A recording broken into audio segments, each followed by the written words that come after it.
Welcome back children to lesson number 9 of your EVS subject Land. Today take out page number 74 and see activity 5. Children, here we will require a transparent glass, some water and lump of soil. Okay, so how we will start it? Take a transparent glass, fill it with water. Now add a lump of soil to the glass and observe what happens. Children, here why transparent glass? Because we can observe what is happening in the glass after adding lump of soil to the glass. And water which you are filling in the glass should be up to the rim. Okay.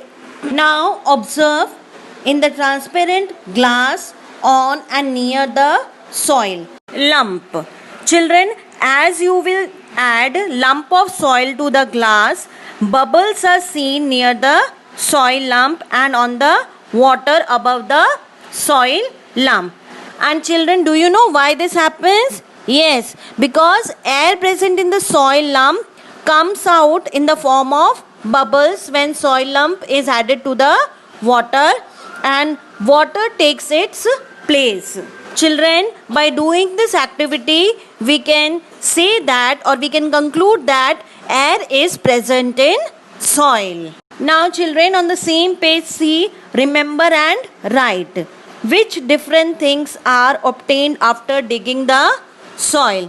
Children, when we dig the soil, we obtain silt, soil, sand, dust, organic material like rotten leaves and dung, minerals, metals, earthworms and small organisms. All these things are obtained after digging the soil.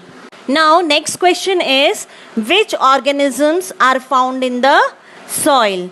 Microorganisms and earthworms are found in the soil.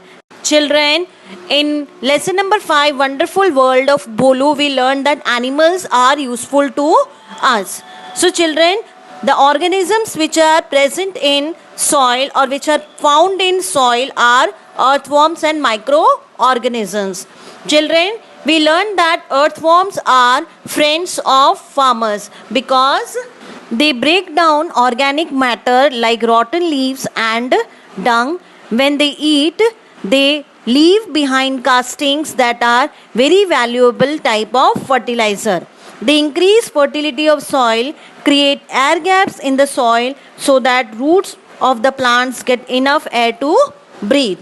So children, these microorganisms and earthworms present in the soil are very helpful to the farmers. Now last question is, which different components of soil can be seen separately? Children, there are different components present in the soil and the different components which we can see in the soil are stones, coarse sand, fine sand, silt and soil.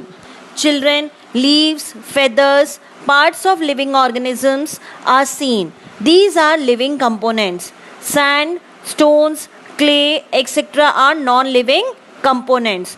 Children, there are different components present in the soil we have already learnt, and these components are classified into living components and non-living components. Children, living components are known as biotic components and non-living components are known as abiotic components.